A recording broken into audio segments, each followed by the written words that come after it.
Kami dari kelompok 5 kelas A akan mempresentasikan mengenai pembangunan sistem paket penyakit demam berdarah menggunakan sensitif faktor dan backward chaining berbasis web. Agenda kita pada hari ini hanya 4, latar belakang, metode, demo program, dan yang terakhir kesimpulan dan saran. Untuk latar belakang, dipersilakan.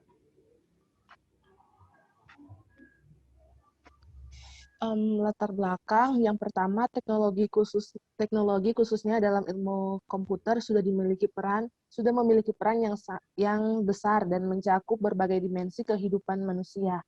Dalam dunia kesehatan, ilmu komputer telah memiliki dampak yang positif bagi perkembangan penelitian dan riset, terutama pada bidang kedokteran. Di dalam kehidupan masyarakat terdapat berbagai jenis keluhan penyakit yang sering dialami, dan salah satunya yaitu demam berdarah. Pengetahuan yang minim dari masyarakat akan penyakit demam berdarah menjadikan penanganan akan demam berdarah seringkali tidak dilakukan dengan segera dan tepat. Sistem pakar yang mengadopsi metode certainty factor dan forward chaining ini dapat membantu dengan cara menunjukkan ukuran kepastian terhadap suatu aturan. Next.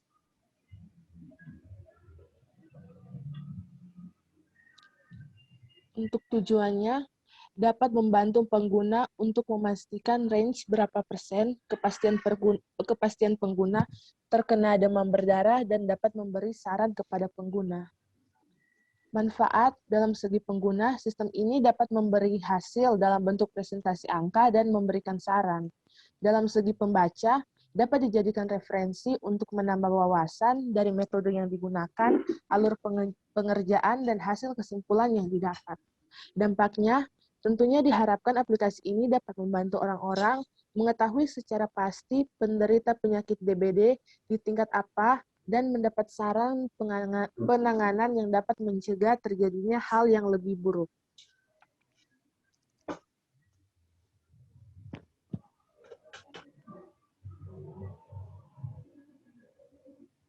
Untuk metode itu sendiri, kami menggunakan pertama itu forward chaining, di mana metode ini bekerja untuk menganalisa dan mencari penarikan suatu kesimpulan yang akan dimasukkan ke dalam working memory, didasari dari data atau fakta. Kemudian untuk metode yang kedua itu yaitu certainty factor, di mana certainty factor ini itu sendiri menggambarkan tingkat keyakinan oleh pakar terhadap masalah yang sedang dihadapi. Tentunya basis pengetahuan ini kami sudah dapatkan dari pakar itu sendiri. Bisa dilihat ini nama penyakit demam berdarah dengue berat, sedang, dan ringan beserta kode-kodenya. Di sini juga ada nama gejala pusing dan nyeri di belakang mata beserta CF pakarnya dan seterusnya. Terus di sini ada rule mengenai penyakit dan apa saja gejala yang termasuk dalam penyakit tersebut.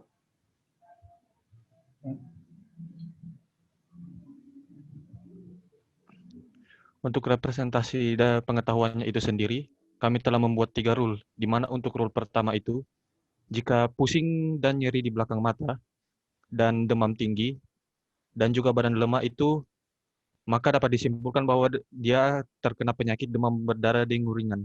Sedangkan untuk rule kedua itu, jika demam tinggi, dan mual dan muntah, dan badan lemah, dan muncul bintik merah pada kulit, dan trombosit menurun drastis, dan nafsu makan tidak ada, dan hipotensi, itu akan disimpulkan bahwa dia terkena penyakit demam berdarah dengue sedang.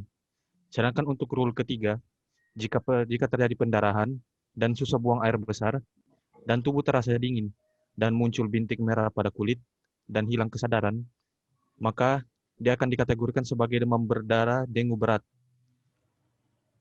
Kita akan masuk ke demo. Di sini ada menu utama, sistem pakar diagnosa penyakit DBD dengan forward chaining sensitive factor. Di sini beranda menunjukkan informasi dan gejala mengenai DBD. Terus kita ke daftar masuk. Di sini daftar masuk pengguna di sini otomatis ya.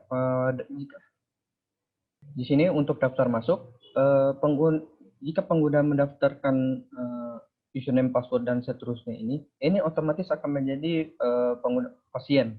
Tidak ada tombol buat ini daftar ini menjadi admin atau itu. Jadi tidak ada.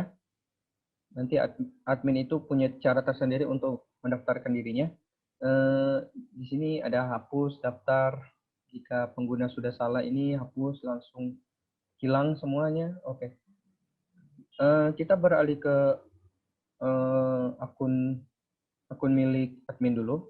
Jika sudah login sebagai admin, di sini akan ditunjukkan Anda masuk sebagai nama admin, akan ditampilkan informasi seputar mengenai DBD, dan di sini ada halaman penyakit di sini. Di sini akan ditunjukkan tentang data penyakit, kode penyakit, dan nama penyakit. Ini sudah dimasukkan demam berdarah ringan, sedang, dan berat. Terus di sini tambah data jika ingin menambahkan nama penyakit. Di sini gejala, terdapat data gejala yang sudah dimasukkan sesuai dengan yang dilaporkan. Ada 12 gejala, bisa dilihat di sini, ini kode gejala dan nama gejalanya. Tambah data juga berfungsi sama seperti itu untuk menambahkan nama gejala. Di sini juga bisa edit, simpan, akan muncul pesan seperti ini. Oke. Nah, berpindah ke saran. Di sini terdapat kode saran dan sarannya yang telah dimasukkan, banyak minum air, konsumsi obat. Nah, kode-kode saran ini akan dimunculkan melalui ini, aturan data role. Jika nanti di dalam segi pasien, jika hasil yang keluar P001, maka kode saran yang akan dikeluarkan juga adalah S01. Seperti di sini S01 berarti banyak minum air, agar terhindar dari dehidrasi, jangan beraktivitas berlebihan, dan makan makanan yang bernutrisi. Oke, kita lanjut ke pengetahuan. Di sini pengetahuan ini sebenarnya ini rule ya. Untuk rule 1 ini DBD ringan, pendarahan, bla bla bla. Kita lanjut ke data pengetahuan. Di sini pengetahuan dari pakar ya. Di sini ada demam berdarah ringan itu Oke. Baiklah, kita beralih ke data pengetahuan. Di sini data pengetahuan dari pakar. Terdapat penyakit, gejala, dan nilai CF-nya di sini. Lihat semuanya dimasukkan sesuai. Terus di sini ada data pasien, username-nya. Terus di sini ada data admin, dan kita logout. Kita akan berpindah ke akun milik pasien. Baik, kita sudah masuk memakai akun pasien.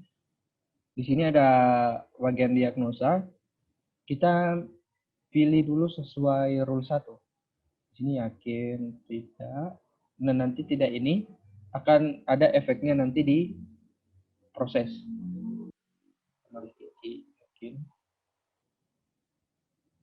Yakin. Pada nama yakin. Kita coba yakin di sini untuk lihat hasilnya nanti. Yakin di sini yakin. Nah, bisa dilihat di sini hasilnya. Di sini hanya 11 gejala. Padahal kita ada 12 gejala ya. Tadi sudah dimasukkan pilihan tidak, maka itu berarti tidak ada sama sekali. Itu artinya tidak ada sama sekali gejala yang dialami. Maka dari itu dia dikeluarkan dari body memory. Terus di sini ada kode penyakit P003, demam berdarah ringan, nama penyakit CF 2,9%, ranking 1 karena hanya nama penyakit ini yang ditunjukkan. Terus di bawah ini ada tabel nama penyakit, demam berdarah ringan, terus beserta sarannya banyak minum air.